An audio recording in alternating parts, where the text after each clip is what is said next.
hanyuma bagacaba ico bita gushira ico bita un système de suivi évaluation de construction des infrastructures y'amaprojet ingene suivi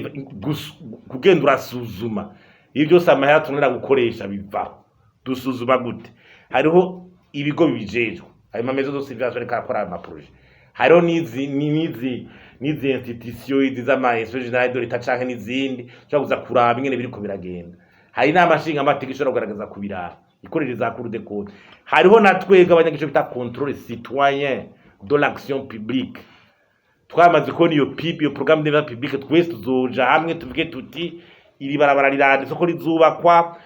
iyi nyubako iranditse ko ari izubakwa iriko yubakwa nande isoko ryatanzwe nande azoyubaka mu minsi ingahe ntabyo unyegeza nyimbo tushagukira hanyuma ikindi nuko urya mugwi le conseil économique et social urya mugwi mwibwizwa shingiro ufasha mu kufasha leta mu kuraba ivy'ubutunzi ujamwe abahinga n'abandi urya mugwi nusubireho nukore ikitutangaza nuko ukore nuko tubona muri budget hari miliyoni 136 ziwanditseko none ziriko zigira iki ayo mahera ari kuri conseil économique et social muri budget ari kamarira iki gihugu igihugu gifite ingwane z'ubutunzi nk'iki hariho ateza kuja umugwi w'abahinga n'abandi bose bufasha leta muri ivyo bintu vy'ingorane bakekrera hariko imiliyoni 136 none uri gukora iki izo biro ziko zikora iki hanyuma ndetse yitegura dutegura ico bita stratégie de mobilisation des fonds ko kirabuze aya mafaranga yo ma infrastructure ni menshi cyane bade yanditse mu cigwa yagize mu 2010 yuko Burundi kugira bushire kugira todo croissance iboneka botegeza kuronka imiliyaridi 6 zirenga z'amadolari imiliyaridi 6 zirenga kandi revyo mu 2010 nukuva ko bishobora kuba vyariyongereye none amafaranga ashobora kuzoboneka gute strategy dufashira bwa mbere hariho imfashanyo Uburundi ntibushobora kwishapa ku mfashanyo nta gihugu cyo cyaragize ingwane nko muri cyagisha gutera imbere kidaciye ku mfashanyo ivyo byo ni ngombwa uri karabi atubwira ibindi nibikunda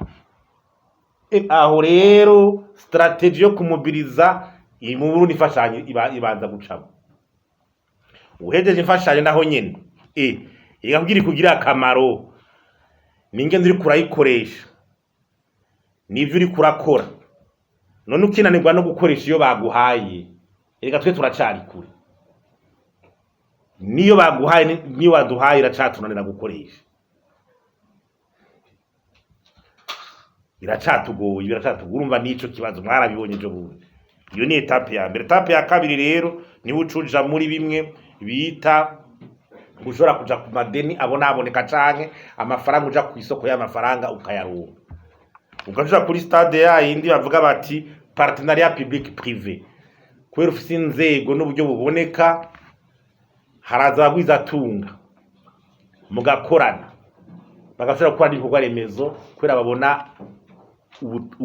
ubutoro usigaye ufise mu gutunganya ivy'igihugu n'uburyo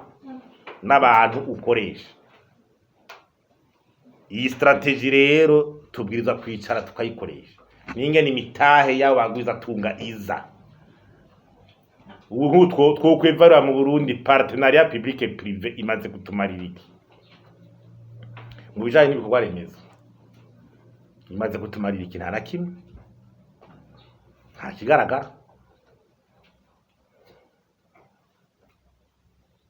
ama projet usanga hari tirage sur donc aha ubwabo gasanga duhera duke turakedi kwa dushaka kumobiliza nko muri yaridi w'amadolari kugira tugire iki dushobore gukora ama projet aboneka ahantu naho tuma turi nyuma barabara za fibre boutique raba izi nyubakwa iki raba turi nyuma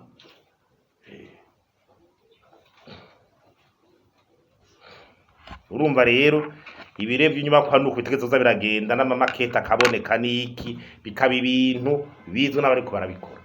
naye ahandi ho ibi rero tuvuga tuti mu ntango ya bije y'umwaka uza bitegeze gukorerwako